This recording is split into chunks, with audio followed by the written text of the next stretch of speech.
खाटू श्याम जी की कहानी महाभारत काल से जुड़ी है। उन्हें हारे का सहारा और कलयुग का सबसे बड़ा अवतार माना जाता है। जन्म और परिचय। खाटू श्याम जी का असली नाम बर्बरीक था। वे महाबली भीम के पुत्र और घटोत्कच व नागकन्या अहिल्यावती मौड़वी के पुत्र थे। जन्म के समय उनके बाल बब्बर शेर की तरह होने के कारण उनका नाम बर्बरीक रखा गया था। बर्बरीक ने भगवान शिव की कठोर तपस्या की, जिससे प्रसन्न होकर महादेव ने उन्हें 3 अचूक बाण प्रदान किए। पहला बाण उन सभी को चिहित कर देता था जिन्हें मारना होता था। दूसरा बाण उन लोगों को चिहित करता था जिन्हें बचाना होता था। तीसरा बाण चिहित लक्ष्यों को समाप्त कर देता था। इसी कारण उन्हें 3 बाणधारी भी कहा जाता है।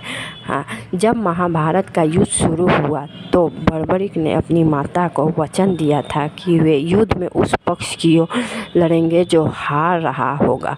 भगवान कृष्ण जानते थे कि यदि बर्बरीक हारते हुए कौरवों को साथ देंगे तो वे पूरी पांडव सेना को कुछ ही पलों में समाप्त कर सकते हैं। शीश का दान। श्री कृष्ण ने ब्राह्मण को वेश धारण कर बर्बरीक की परीक्षा ली और उनसे दान में उनका शीश मांग लिया। बर्बरीक ने हंसते हंसते अपना सिर काट कर कृष्ण के चरणों में रख दिया, इसलिए उन्हें शीश का दानी कहा जाता है।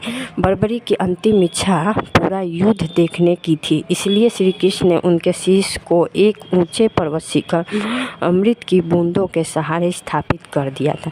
युद्ध के अंत में कृष्ण ने बर्बरीक के त्याग से प्रसन्न होकर उन्हें वरदान दिया कि कलयुग में तुम मेरे श्याम से पूजे जाओगे।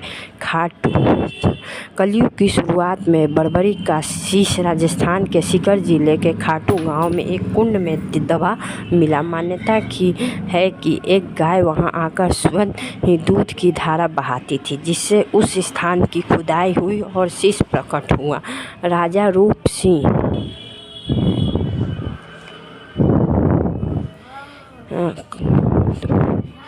अपना कलयुग में युद्ध के अंत में कलयुग में प्रयागराज